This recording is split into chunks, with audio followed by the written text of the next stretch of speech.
I want to first thank you, men and women, who showed up yesterday for the South Central LA Tea Party rally in Glendale, California, in support of the Constitution and freedom, and in support of the gun show in Glendale last night. As you all know, the City Council of Glendale is trying to ban them from having it on, having gun shows on city property.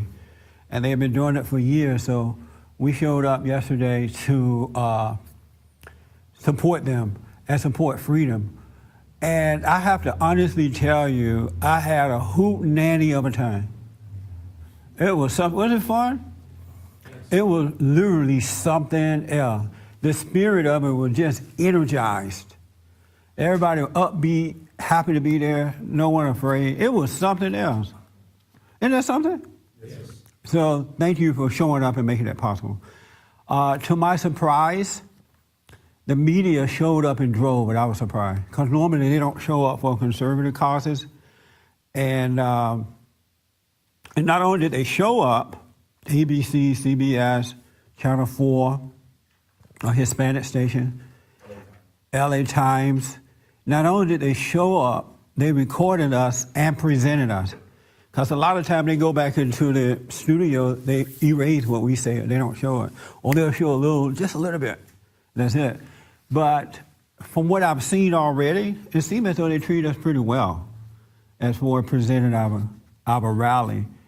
It can always be better, but what we get from the liberal media, you know, I'm thankful for that because the word is out that we were there and showed support. So I do appreciate that. It was an honor to be fighting for freedom, to preserve freedom. I don't understand the mindset of people who think that they shouldn't fight for their freedom. And there are people who don't agree with us about fighting for freedom. They just sit back and let things happen and let the enemy take over and destroy the freedom, and they won't get out there and do anything. I don't understand that mindset. And then when we fight for the freedom and the freedoms are protected, they are enjoying the freedom. But they don't want to give anything for it. I don't understand that mindset. Even in my weak time, I've always been a fighter for what was right, you know, the best that I can do it. And when I'm out there protesting yesterday, I'm thinking, wow, what a blessing that we can do this. And I thought of those people who don't like protesting. They don't get out there and do anything. They won't make a phone call. They won't take your email when you send it out and send it out to their people. They won't do anything.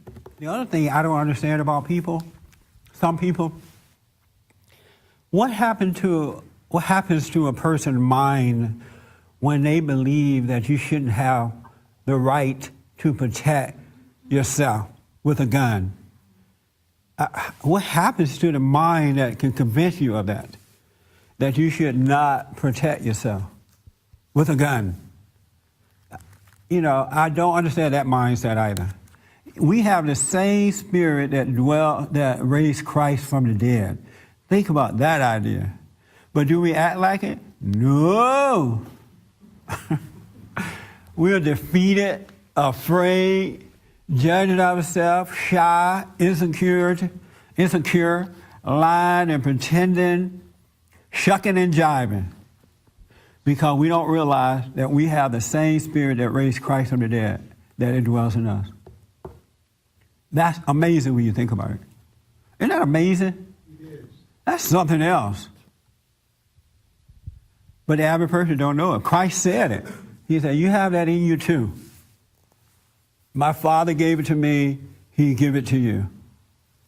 So live like it and act like it. Live by faith and not by sight. And I don't feel defeated in life. Many challenges to face, but so far as of this day, I don't feel defeated at all. Overcoming shyness and fear and doubt. Because I realize it's in us. God is with us.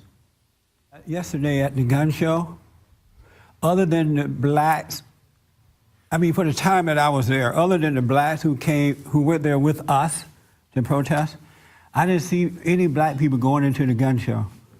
And then I looked at the paper this morning, LA Times, because they have pictures of it.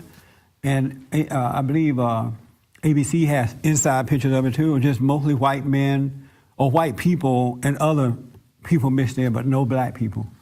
And I'm thinking if anybody need to be lining up, it should be the blacks and the Hispanics to protect themselves in their own neighborhoods. But they trust government, and they don't trust that they can do it for themselves. And that's an example of the brainwashing. They don't trust themselves. Because once you rely on the government like that, you lose that desire to take care of yourself and defend yourself and think for yourself.